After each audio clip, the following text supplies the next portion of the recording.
In this final video on village attacks, we'll be going over the advanced rules, starting with status conditions. The first type of status condition is that which affects monsters. These are represented by tokens placed on the monster's dashboard. They persist and do not expire at the end of the round. The only way to remove these is by spending a magic symbol while in the castle heart. First, Sunder. If a monster is sundered, a Sunder token is placed over one of their defense spaces. Defense dice cannot be placed on the sundered space until that token has been removed. Next, Silence. When a monster is afflicted with Silence, a Silence token is placed over one of their reserved spaces. Dice results cannot be stored on that Silence space until that token has been removed.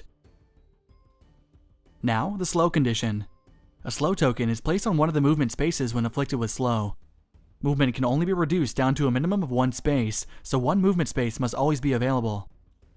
If the monster's slots are full when placing one of these tokens, they can simply replace one of the dice in those slots. Burn is another affliction. A burn token is placed onto the monster's dashboard when affected by this condition.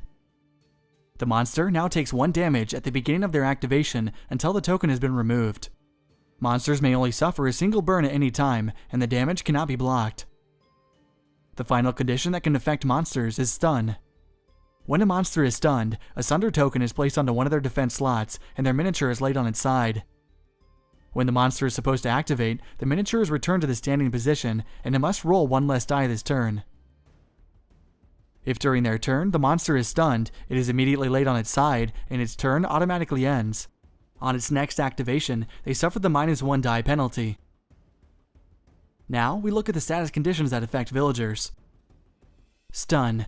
When a villager becomes stunned, that miniature is laid on its side. Additionally, a number of conditions take effect. First, the villager misses its next activation. The villager is no longer considered in the attacking priority order, except when resolving traps.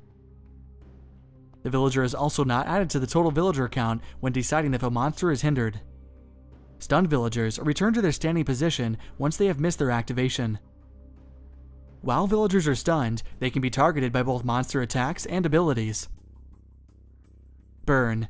Villagers take 1 damage at the beginning of their activation and every future activation when burned. Villagers killed by burn do not give experience, but they still decrease village morale. There are a couple of status conditions that affect zones. The first type is Unlucky. In an unlucky zone, all attacks made in that zone by both monsters and villagers have a chance of failure. Anytime an attack is made in one of these affected zones, the first player coin is flipped. Heads, the attack is a success.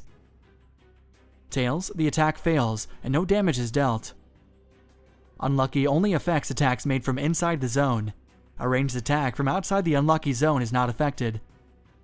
Additionally, damage from traps and burns are unaffected, and unlucky does not affect abilities that do not deal damage. The second type is Darkness. If a zone is afflicted with this, no range attacks can be made into or out of the zone. Abilities that require line of sight also cannot be cast into or used in a darkened zone. Abilities that do not require line of sight are unaffected. Let's talk about full zones. First, a miniature is considered to be in a zone if more than 50% of its base is within the tile. Tokens are not considered when deciding whether a zone is full. If a zone ever becomes so full that no other miniatures can fit, then villagers that attempt to enter the zone cause heave. Heaving is when a villager of the same type is forced 1 zone towards the castle heart. If a villager of the same type is not available, then the next villager in targeting priority is heaved instead. Monsters can also cause heave, which forces lesser enemies 1 zone towards the castle heart. Heave works both ways, so if an enemy is forced away from the castle heart, the rules work the same way, but in reverse. If during the game a miniature is ever needed to spawn, but no miniatures of that type are left, then an enemy of the same type already spawned gets an additional activation. The final set of advanced rules are for day and night mode. When playing with this mode, players swap one of their regular dice for the die corresponding with whether it is day or night. The night die allows the monster to play more aggressively. Its faces have 3 melee and 3 ranged symbols. The day die has 2 blank symbols and 4 villager activation symbols representing the weakness of the monsters during the day. Blanks are always unusable and are discarded. These dice cannot be re-rolled, cannot be stored, and must be spent on that turn or discarded. If a player is subject to a dice penalty where they must roll one less die, they cannot choose the night or day dice. To begin playing the day and night mode, randomly choose which phase the game begins in. During the day, a few things occur. The day die is rolled with 5 normal dice. At the beginning of a day round, each monster must remove 2 experience from their dashboard.